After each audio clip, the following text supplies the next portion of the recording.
Welcome to a reading vlog. Yes, my friends, we're doing a reading vlog. I feel like I haven't done one of these in a hot minute. I have started many, but something happens and I just give up. We're not giving up this go round. I have 4 days. Today is Monday, so I have Monday, Tuesday, Wednesday, and Thursday of no plans besides the normal being a mom and a wife and a dog mom. But other than that, no plans. So during my free time, my spare time, my time, if you will, I'm going to be just picking up whatever the hell it is I want to pick up. And as of right now, I am in very much a thriller mood, okay? And I did start a thriller this morning, so here's the theme of this vlog. We're reading thrillers. I know I can probably get through 2, maybe 3. It just really depends on how, on how I put my damn phone down. Truly, that's the thing, is I keep getting distracted with TikTok and Instagram and Facebook and every other app. Ta-da! That's the video. Today, we're gonna start off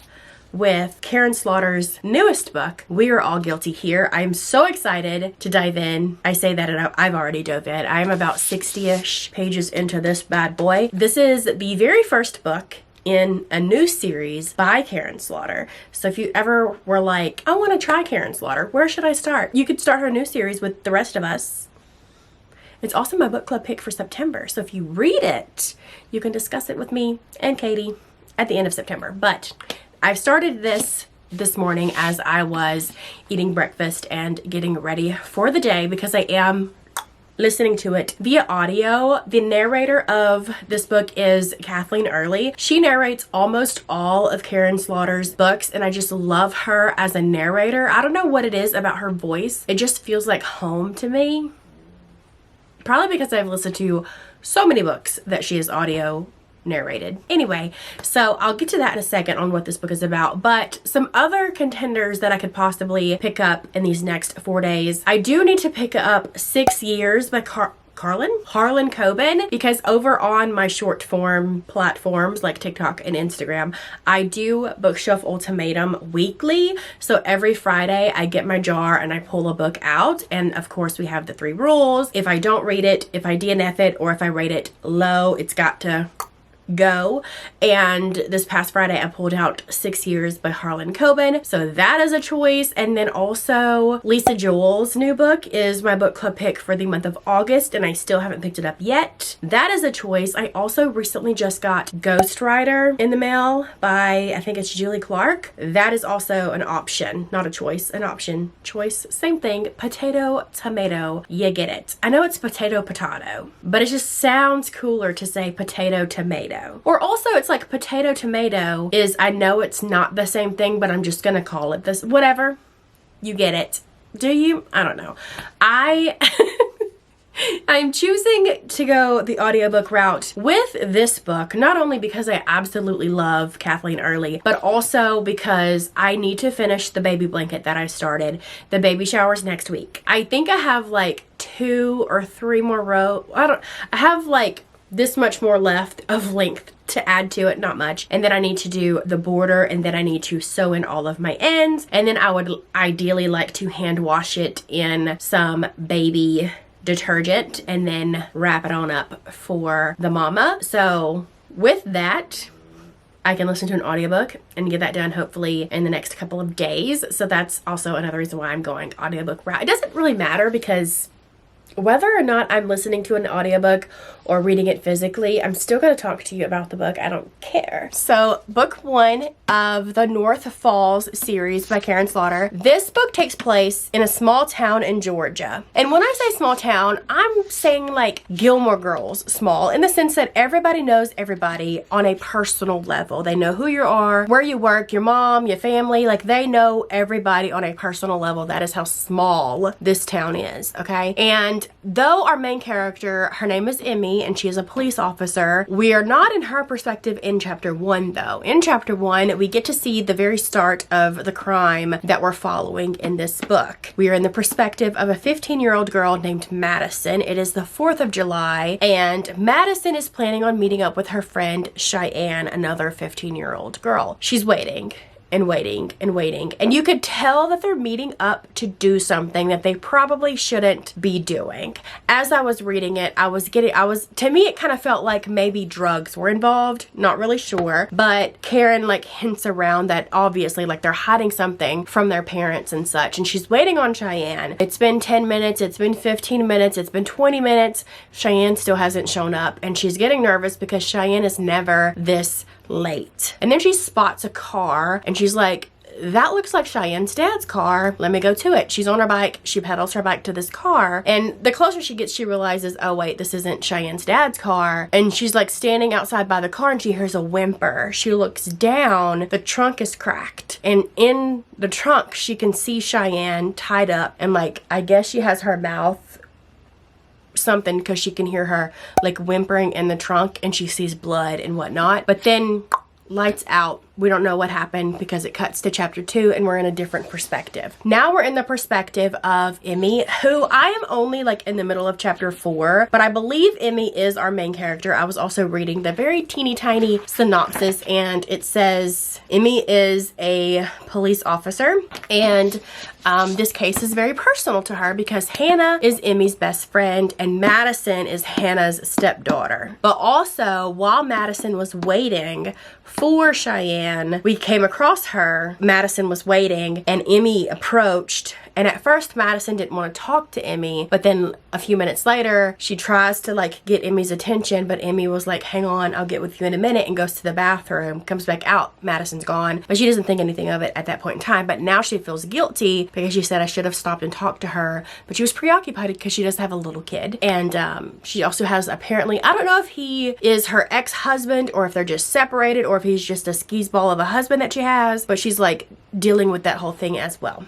So anyway, I'll know more information on that the further that I get into the book. But now it is Emmy and her dad, I believe, is like a chief of police or something. Like he is above Emmy. I believe he's like the chief. Now they're on the case to figure out where these two girls are, like what they were meeting to do, who are they involved with, do they have boyfriends, are they into drugs, like they have no idea. But then they do come across like blood, and where the bicycle that Madison was on, they found it like hidden in some trees. So they do know that it wasn't like them willingly going or something like that. I don't know. Right now they're just doing the little early parts of the investigation, going through the girls' stuff, trying to figure out who they text, who they call so they can link up, because we do know that one of the girls had a secret boyfriend that her family didn't know about. They're trying to contact him, that kind of thing. So in the synopsis, it does say every teenage girl has secrets, but who would kill for them? And what else is the town hiding? So I don't know. We'll see. We'll see. So far, so good so far. If you have read Karin Slaughter before and you really loved her writing style, if somebody were to hand me this book and I did not know who wrote it, I could tell who wrote it. You could tell, but like in a good way. You know what I mean? Kind of like if I pick up a Stephen King book, 9 out of 10 times I can tell that it is a Stephen King book as I'm reading it. I don't know. This is also kind of cool. It says 25 years, 25 books, a lifetime of stories.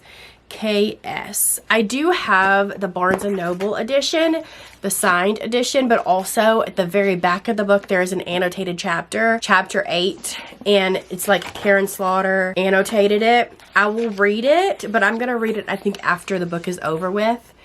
She like leaves notes and stuff on the pages. I thought is really cool. So we can kind of see like what her thought process was as she was writing chapter 8. I'm assuming chapter 8 is going to have something really important in it, because why, out of all the chapters, that's the chapter that she annotates. I am currently in the middle of chapter 4. I'm on like page 60 something, but let's see how many pages it takes us to get to chapter 8, because Karin Slaughter does have very long chapters. Okay, chapter 8 is on page 153, so we have about just shy of 100 pages before we get there. But I'm kind of curious as to what happens in chapter 8. Of course, I'm not going to spoil you if it's something like, you know. Anyway, so hopefully that essentially, we're on the case of 2 missing 15-year-old girls who probably were doing things that they shouldn't have been doing to get caught up into something, is my guess, but I don't know. I will continue to read that here in a minute. I'm going to get me a drink, go get my AirPods, and put my audiobook back on and start working on a baby blanket. yeah, because I have like just shy of 2 hours before I have to go hop in my car to pick up my kids, and we're going to use this as prime audiobook listening time. A little update in the book before I head on out and go get my kids from school. I am probably about midway through chapter 5. When I tell you these chapters are long, they're not, and that's not a bad thing. I don't mind having short chapters or long chapters. Either one's fine, but I'm just letting you know. That's why it feels like damn girl, you were just in the middle of chapter 4, now you're only in the middle of chapter 5 and it's been almost 2 hours. Yes. I also got a phone call from a friend, which was like, if you know me in real life as a real person, you know I don't talk on the phone. So it's just a random. Anyway, I digress. That's neither here nor there. Let's dive into what I want to talk about in this book. They did the whole like crime scene situation where they, because at the like place where they found her bike and whatever, and like her smushed up cell phone, they also found blood. And so we were waiting on them to come back and let us know what was going on. They did rule out the blood from one of the girls, so we know that one of the girls, at least they didn't bleed in that spot, but the amount of blood that was in that spot, unless the girl got a blood transfusion, it's not looking good. It's not looking good. Also, did I mention Hannah? So Hannah is Madison's stepmother, but also Emmy's best friend, and they've been best friends since they were kids, and now they're not best friends anymore, because at the very beginning of the book, when Madison was trying to get Emmy's attention, Emmy was upset because her and her husband got in an argument. They are still married. He is just a fucking skis ball. Okay, they got into an argument, upset her, and she needed to go to the bathroom to like get herself, you know, under control. Madison wanted to talk to her, but by the time Emmy came out of the bathroom, Madison was gone. Well, anyway, news got back to Hannah about this, and Hannah is like, if you would have taken 2 seconds to see what she needed, maybe she wouldn't be missing right now. And the thing is like, you're thinking, oh, well, she went to the bathroom because she was upset, but her husband has been a skis ball since they were in high school and just dating. And Emmy and Hannah had gotten together multiple times and plotted out this whole thing of saving up money, packing up stuff, and leaving him on multiple occasions. And anytime Hannah needs Emmy is preoccupied with her dickhead of a husband. And so Hannah's like, every time I need you, or when my daughter needed you, you're always up his ass dealing with him. You can never be there for me. So now I am choosing me. I am choosing my husband and my family. Get the fuck out of my life. So they're not best friends anymore. I do wonder if maybe we are going to get a love interest in this book. This is not a romance. However, typically in Karin Slaughter's series, there's a love interest, because you like, with these kind of books, each book is like episodic in the sense that normally the case is opened and shut in the book. However, the main characters and stuff, their life continues on through each of the books. And so like in Grant County series, it's kind of like a second chance romance in the background. In Will Trent series, we also have a romance going on in the background. So even in the Andrea Oliver series, there's a little romance going on in the background. So I'm curious to see if maybe Emmy gets a divorce finally. She wakes the fuck up and realizes that life doesn't revolve around the skis ball of her husband. She even said that one time he got so high he forgot to go get her son from school. That right there, if nothing else would have made me leave that man, that would have been it. That would have been it. Because you're a grown-ass man and that little kid depended on you and you were too busy getting high. When I tell you it is hotter than the devil's asshole outside. It is literally 100 degrees. My kids are outside right now on the back porch having a little picnic. I don't know how they're doing it. I said, bro, we can easily have a picnic inside with the door shut, blinds closed, AC set at 66 degrees if you want to. If you want to, we can pretend it's fall. I literally had to go take that sweater off because I was about to choke to death from the heat and the humidity. It's like breathing in swamp water at this point. Anyway, happy August. We've had a very, even though it's like 100 degrees outside right now, today is the first day that I've seen on my weather app it say 100. It's been in the 90s, which is still hella hot, but normally we're 100, 104, 106, 107, you know? So it's been a cooler summer, but not cool enough. Oh, they've came in. They weren't even out there for 5 minutes. I'm telling you what. Anyway, that's not why you're here. So diving into this book, I knew that we were dealing with abductions of these two girls, right? And we had the blood and also like the sussiness that was going on with Madison. However, the further I read into this book, the more dark and disturbing it is getting. I'm telling you what, these people, like, what's one of the most disturbing things that you can think of? It's in this book, okay? It's giving Grant County. If you are obsessed and in love with the Grant County series, like I am, you're gonna love this. Granted, I'm not too far into it, but it's giving Grant County, same vibes, same darkness, but with a fresh cast of characters. Granted, we're just following Emmy, but that's what it's giving. That's what I'm accepting. I'm obsessing. It's also giving 5-star prediction. I feel like this could be easily a 5-star read for me. I just finished with chapter 8. How do authors write scenes like that? Because I wouldn't be able to. I would literally break my own heart. Because Karin just broke my heart.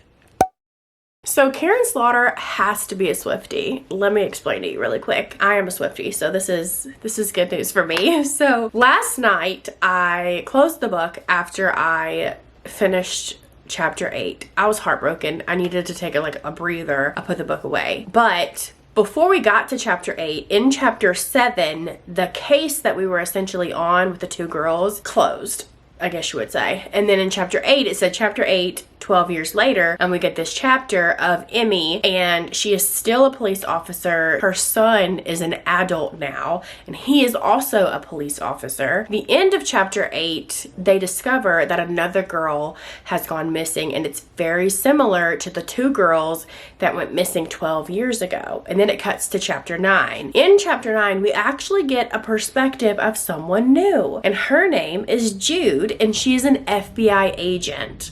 She is actually retiring, so it is her first day, nope, it is her last day on the job. She catches wind of this missing little girl, okay? Same little girl from like Emmy. The way that they described the victim is they had a missing 14-year-old girl last seen wearing a Taylor Swift Eras Tour blue hoodie. If you know, you know. And for her to be so specific and with a color, Karin Slaughter's she's gotta be a Swiftie. And I love that for her, and I love that for me. And I love the fact that we're getting another character. I was low-key kind of hoping we would get the character of a potential love interest. Yeah, maybe not. I don't know. We'll see. Yeah, that's where I'm at. I'm put on my walking clothes because it's raining outside. It's really gross. I wasn't planning on getting dressed today anyway. I was gonna go on my little morning walk, but I'm so tired. I actually think I'm gonna take a nap. This is week 2 that my kids have been in school, and I have yet to take a kid-free nap. So that was a bad idea. It is now noon. The only reason why I woke up is because my husband started texting me. And if you're wondering, noon, that's not late. Bitch, I laid back down in the bed at like 8:30. 8:30 to noon on a weekday. That was so much time wasted. Why did I was tired though. But now I feel more tired. So in the end, I probably should have popped an Alani and not a nap. It's also storming outside, which, can you hear it? It may have played a big role in how hard I was asleep. Anyway, I don't even want to walk now because I feel extra tired. I feel like I have a hangover, like that kind of nap, you know? I do have 2.5 hours until I have to leave the house to go get my kids. I might be lazy and just lay here and read my book and do nothing. That sounds golden. I don't know how people vlog in cars, because first off, it took me like 10 minutes just to figure out where to put you. You're sitting on top of my steering wheel. I hope you're comfy. Okay, I do have the sun blocker behind you so you don't get too hot. But I just got to the end of chapter 14 and we are all guilty here. I was listening to it on my ride to the school, and first off, it is still giving 5-star potential. It has all of the elements that I love about her books in this book. Also, I mentioned that I was surprised that there wasn't really like a love interest or something in this book. Not that I seek that out in thrillers. Typically, I don't like a love interest in my thrillers. However, Karin Slaughter knows how to do it, okay? And it's kind of like in the background of the story, kind of, for the most part, I guess you would say. It kind of reminds me of watching an episode of Bones. You know how like you're watching the story for the case, you want to find out who murdered the victims and blah, blah, blah, but you're also watching Booth and Temperance Brennan fall in love, like that kind of thing. You know what I'm saying? So that's what I really love. We do have that element going on. There was also a twist that I was not expecting that happened, and it also brought in another element that Karin Slaughter puts in her books all the time. Most of her books have this element in there, and at first I was kind of surprised that we didn't have this element, but now we do. I'm really loving it. I'm telling you, if you love characters, like if you are a character driven reader, you have to pick up a Karin Slaughter book. This is a great place to start. It is graphic. It is dark. As of right now, I'm only on the beginning of chapter 15. I only have a few more hours left in the audiobook, so I will be finishing it today, and I will like solidify this thought or whatever when I finish it. But as of right now, it is not as graphic as Pretty Girls or a few other books that Karin Slaughter has written, but it is dark enough to be considered a dark book. Good morning, happy Wednesday. I feel this is why I have my two main vlogging spots in the house, which is in my book room in front of the window or in my bedroom in front of the window, because this lighting, all you vloggers out there, do you just bring a ring light with you everywhere you go? Anyway, I guess I could open the blinds, but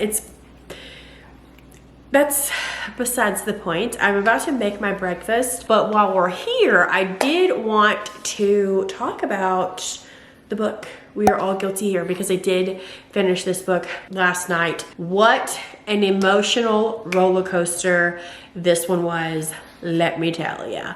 I will say, I was really surprised because there were a couple of plot twists that I did not see coming. So good on you, Karin Slaughter. I am so excited for book 2. I really hope book 2 is going to be her next year's pick. It makes me curious as to if the Will Trent series is going to be coming to a stop soon. I mean, it's a very long series. She can obviously wrap it up. Plus something like the main thing that we were all waiting on to happen happened in last book. I feel like it could come to a stop, and this might be her new baby, because this was good. This was good. Definitely emotional. Obviously, I cried. I'm probably gonna reread it again because it is my book club's pick for September. And you know what? I'm not even mad about it because it's a 5-star book.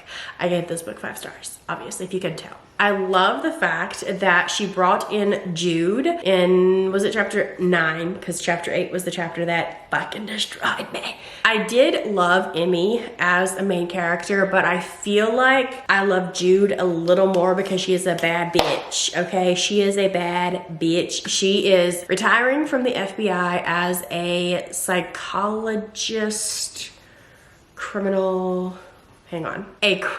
psychologist, a very successful one at that, because she has written a book, and this book has gone very successful to where other agents and stuff use this book to study, to learn how to really profile people and how to track down criminals and whatnot. Like, she is a bad bitch, which also made me wonder, because there was a lot of like profiling and stuff in this book, if Karin Slaughter herself got a book that actual profilers use and studied that book in order to study and write Jude's character. I don't know, but I love Jude. I'm obsessed. That's my review. No, but the more I think about it, I feel like I might have to reread Blindsided and Pretty Girls, but I feel like this is probably my new all-time favorite Karin Slaughter book. I cannot believe I'm saying that.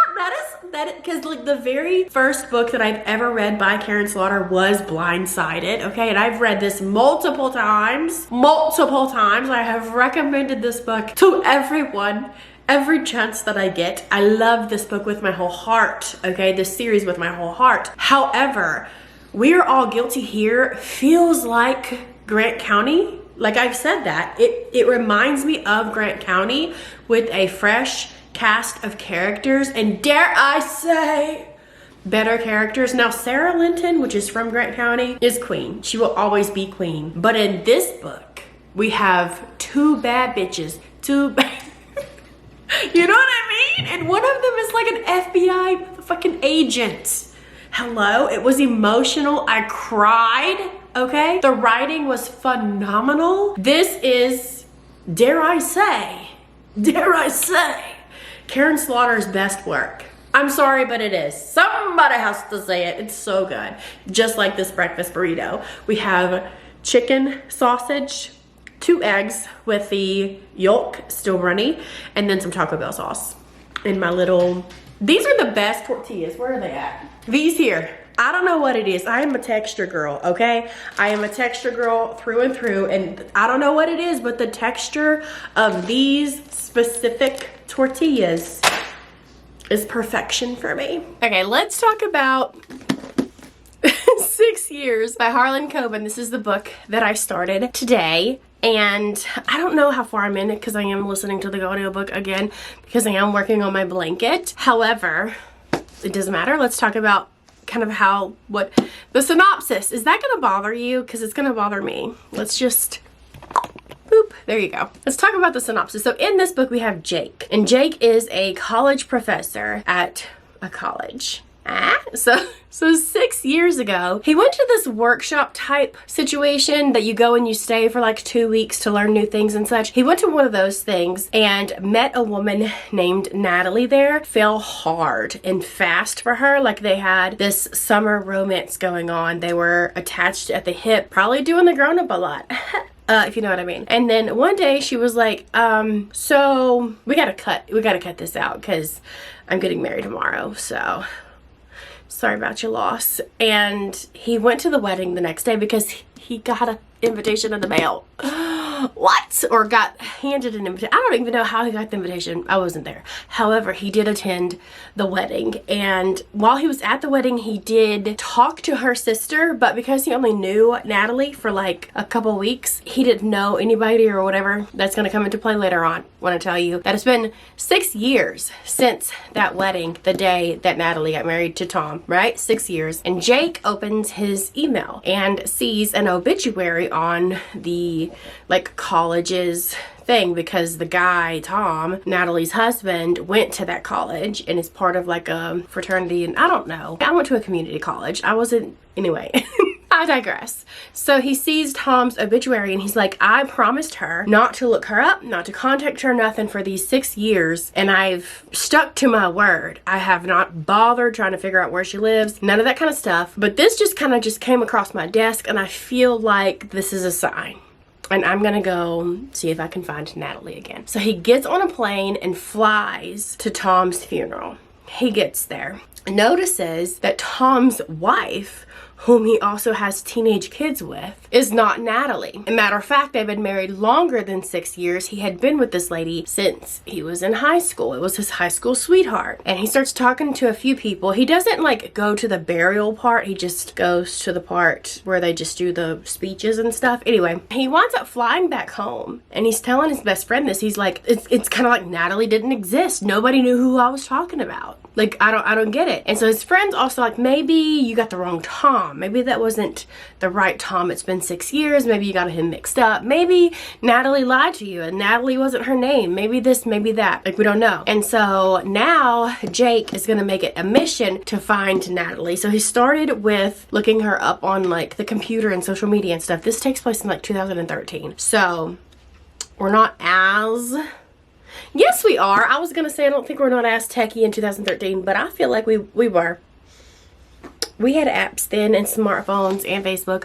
Okay, so now he's looking her up, trying to figure out where she's at. He can't find her nowhere. And so he is starting to contact other people. He has a friend that is, I think, a like detective or something like that that's going to help him look her. I don't know. that's just kind of like the beginning of the book and where we're at in the book. So far, I'm very interested to see. I want to see, like, did he like have an episode of some sort and maybe imagined the entire fling with Natalie? Is there something else? Because he did call Natalie's sister. Again, they were only together for such a short amount of time. He had never met any of like Natalie's friends or anything like that, but he did meet Natalie's sister at the wedding. Okay, and so he calls Natalie's sister up and she's being very suspicious. She's like, I don't know who you are and I don't know why you're calling me. And he's just like, I just want to check on Natalie, see if she's okay. I saw the obituary. And she was like, this isn't funny. This isn't a joke. Don't call back here again. And she hangs up on him.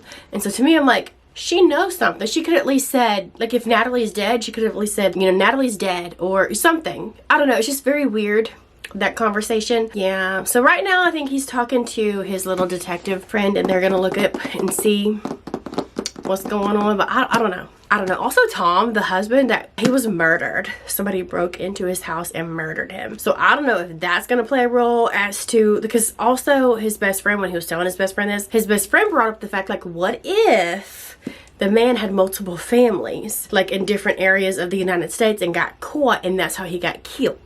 But I don't know. That's just something that his best friend threw out. But we're going to continue reading this today. Let me show you where I'm at on my blanket. I feel like I'm all over the place. Sorry about that. I haven't been drinking a ton of caffeine the past couple of days and I just had a Diet Coke. Not even like a Monster or anything, just a Diet Coke, and I feel like woken up. Okay, so this is the blanket that I'm working on. It's a baby blanket. It's a teeny bit bigger than your average baby blanket on purpose because I was like, I wanted the little girl to be able to like grow with it a little bit. Like if this was my daughter's blanket, she would still use it. Like it's still big enough for her to like use as a throw. But I need to do one more row of this beige stitch. So it will be like this, how there's 4. And then I'm going to do a skinny row of, these are half double crochets or something like that. 2 rows of that, and then 4 rows of the pink granny stitch, and then I'll be done with this body of the blanket. And then I just need to do the border and then sew in my ends and then wash it, hand wash it. I think I'm gonna do. Anyway, I gotta go so I can go pick up my kid. I might take this with me actually and work on it in a car while I'm waiting at the school. Hey vlog. That was so cringy. Listen, it's already approaching 10 p.m. I know, it's like, Beth, where did you go? It's hard to update you and to like vlog once my kids are at home, because now that they're both in school, it's like once they get home, it's like wham, bam, thank you, ma'am, we gotta do homework, check backpacks, empty out lunch kits, make them change out of their school clothes into their play clothes, let them play for a little bit while I make dinner, and then they're in baths, and then all of a sudden it's already 8 p.m. You know what I mean? It just like flies by. So that's where I've been. It is now almost 10 o'clock. I did read some more in the book though. I'm about halfway into this. I'm wrapping this vlog up tomorrow. So this is just gonna be a 2-book vlog. I feel kind of bad because I don't know what it is in my brain. I feel like reading vlogs should be a minimum of 3 books or more. Don't ask me why, I don't know. Because if I did 1 book reading vlogs, bitch, I'd have a reading vlog up every other day, okay? Let me know if you would want that. Probably not. You probably wouldn't want that. Anyway, let's talk about 6 Years by Harlan Coben. So I told you earlier what essentially it was about. You know, this man named Jake. He's been Googling. He's been trying to contact people, trying to figure out where the fudge Natalie is, right? On paper, she doesn't exist. There's like no records of her nowhere. And he is going to the extreme contacting people. Even to the point where he's kind of like second guessing himself. Then things kind of take a turn in the sense it's kind of like him looking for Natalie has opened up Pandora's box, if you will, I guess you would say. Just, I don't know if you would actually say that, but kind of open up Pandora's box in the sense that now there are some really dangerous people out there also looking for Natalie. And so he's like, well, why are they looking for her? But then nobody else thinks that she even exists. Even this like little retreat thing that they met on, nobody remembers it even being a thing. Even people who worked at it are like, I have no idea what you're talking about. It's like, I don't, it's given 3-star. It's given good, but not fantastic. It's given good, but I might forget about it later. I don't know. I was intrigued, but I feel like now I'm just like, okay, can we go somewhere? Can we get to something? Anyway, so that's this. 6 Years by Harlan Coben. I'm gonna put it aside though, because I am home alone. My husband is still at work. Poor guy, he's been at work since 5:30 this morning. It is almost 10 p.m. I don't want to be home by myself reading a thriller book. okay? I already don't like reading thrillers and horrors at nighttime because it's nighttime, you know? I want to like have something fun and happy and hunky-dory. So I'm going to continue on with my Mariana Zapata book, All Roads Lead Here. I just started this actually, so I'm like very... Bitch, I keep hearing shit. I don't even know what I was saying. Girl, I gotta go. Good morning, happy Thursday. I do, in fact, have some caffeine today. So this is actually a pre-workout. So this is not an energy drink. This is a pre-workout. You drink this before you work out. It gives you that little pump. Okay, it's a lemonade flavor. It's their best flavor, and unfortunately, it's a limited edition which feels illegal because it's that good. But I'm about to go hop on my old treadie and get in. Hopefully 3 mile. Like that's my goal. Today is a 3 mile walk. I'm gonna jam to some music because yesterday when I did my little walk, I only did 30 minutes. Okay, which was like a mile and a half. It was a 30-minute very slow. I listened to the audiobook. There was no pump. I had no caffeine, nothing. So today we're flipping it. We're putting our game down, flipping it and reversing it. And I'm going to listen to some music. I'm gonna drink some caffeine and hopefully get in a much better workout today. Anyway, I wanted to update you on the book. So I did get through a few more chapters this morning as I was making breakfast and stuff. My biggest complaint with this book, and it's not even a complaint, it is 100% a me thing. This is like completely opposite of the types of thrillers that I like to read. This one is very, very, very plot driven. A matter of fact, I would say the character work in this one is non-existent. Jake is just like a one-dimensional cardboard person. He's not even morally gray like I typically enjoy in my thrillers. He's just a dude on the hunt for the love of his life. It's giving airport book. It's giving commercial thriller. It's giving, you know what I mean? It's just like completely opposite. It's not gritty. It's not dark. There's no serial killers. Like it's just a man trying to find his girl and there's secrets and there's people out to get him. It does feel like it could be an action movie, but not in the sense that there's a few thrillers that I've read that, like Drowning by T.J. Newman, that I love, okay? This one, I think it's because I don't care about any of the characters. I don't know what to tell you. Okay, this is, the real tea is, this book was pulled from my Bookshelf Ultimatum jar, right? So I do Bookshelf Ultimatum episodes here on my YouTube channel, but I also do them on TikTok, and I do one a week, okay? I take the jar and I pull one book a week, and this was this week's book. So I either have to read it or DNF it and get rid of it. The thing is I'm gonna finish it because I'm not getting rid of it. Harlan Coben is one of my husband's all-time favorite authors. Therefore, if I didn't finish the book, he would not let me get rid of it. So I'm just gonna go ahead and finish it. It's not bad. It's not bad. I wouldn't DNF it for like sucking. It's just the complete opposite of the type of thrillers that I enjoy. I don't know, but that's just my little update. That's my update. I'm gonna go on my little old Treddy Betty and try to get me in some miles. I'm not gonna listen to the book today though, because I listened to the book yesterday while I was on the treadmill and I didn't get in a good workout. I have found that listening to books or podcasts or watching YouTube videos while walking on the treadmill gets me less motivated. I have to listen to some millennial type music. I'm talking about I'm looking for a dime, that's top of the line. I need some bangers to get my ass moving. We want to wop, wop, wop. All right, I gotta go. Workout done. I'm telling you, nothing hits harder than them early 2000 bops. Oh! It's giving Bob. It's giving Dora the Explorer.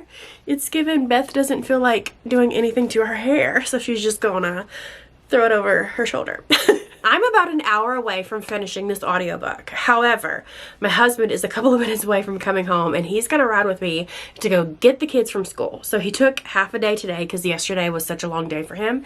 He took half a day today off and then he's off tomorrow because we're gonna go on a little day date while our kids are in school. We haven't gone on a date at all with just us since my son was born. So it's been almost 6 years, okay? We need this. So that's why I'm ending the vlog today as well.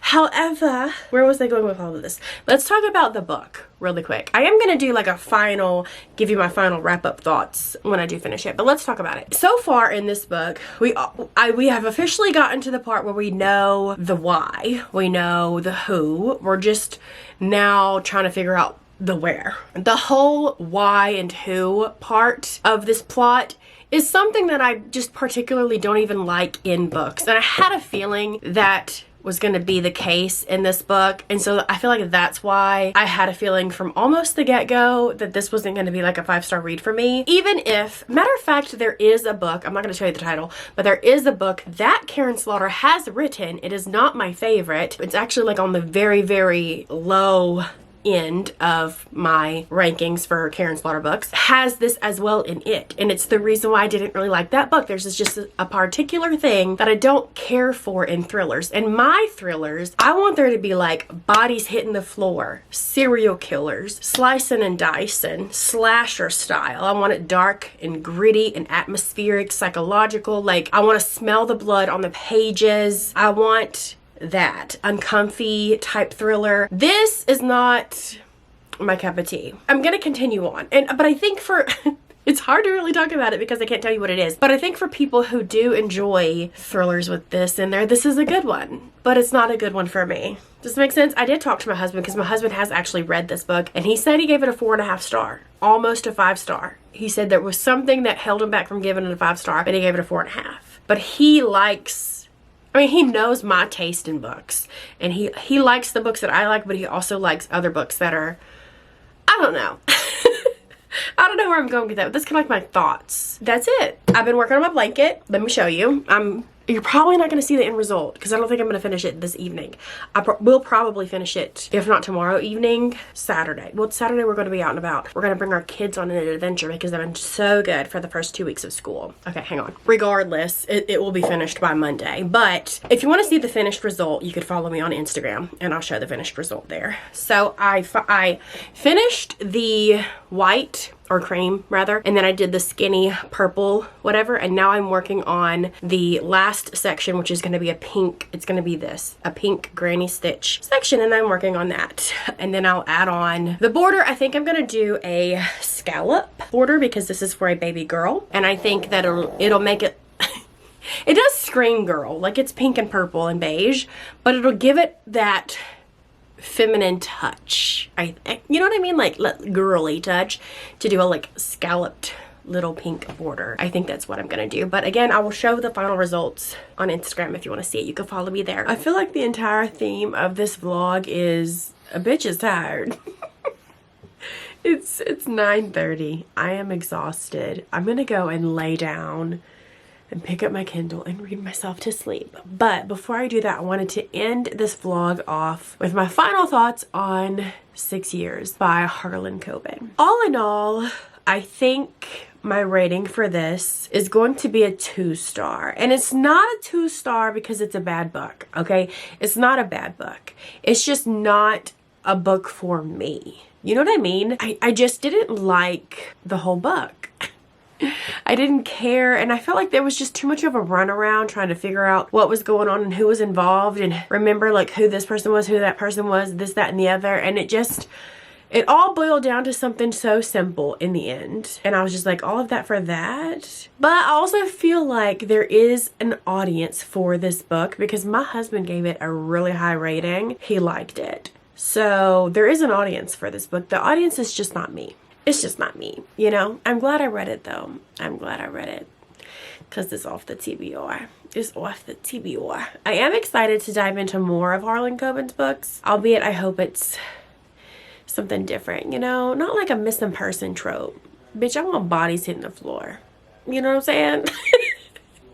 Okay, yeah, that's that. And if you're wondering, like, Beth, are you gonna get rid of the book because you gave it a 2-star? I think I already discussed this earlier, but no, I'm not getting rid of the book because if it were me, I would get rid of the book. But Harlan Coben is one of my husband's favorite authors, and if I would go in there and be like, hey, I didn't like this book, do you mind if I get rid of it? He's gonna tell me, absolutely not, don't get rid of that. I like that book. He likes Harlan Coben, which is the reason why I have so many Harlan Coben books. It starts here, goes all the way down.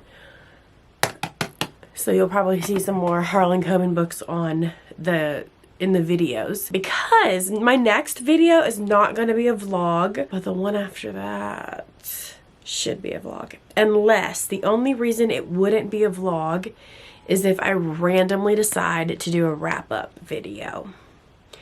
If I better put these down before it's a vlog of you coming with me to the hospital to get some stitches. Unless I randomly decide to do a wrap-up video. I haven't done a wrap-up in a while. They're just not my favorite videos to film, you know? I don't know why. Because it'd be like me having to sit here and re-talk to you about 6 years. I don't mind re-talking to you about We Are All Guilty Here, but I don't want to re-talk about 6 years. So that's what like makes me not want to. That's my reasoning. I don't know. Maybe I'll do like quarterly wrap-ups. We'll see. We'll see. But anyway, my next vlog, though, is going to be a Bookshelf Ultimatum vlog. So, because I know y'all been missing them. Because I've been missing them. It's been a hot minute since I filmed one. That's going to be my next vlog. Okay, and that is that. So we got a 5-star all-time favorite book. Not all-time favorite, not tippity top, but you know what I mean. And then we got a 2-star, a book that I probably won't ever think about ever again. You know, one of those kind of books. Yeah, I will say the time in which I put the book down earlier today and then I picked it back up after we had dinner. During that time, I kept thinking about it, like wanting to continue the story to see how it ended. So like, I feel like that says a little bit, but also at the same time, does it really? Girl, I don't know. I'm so tired.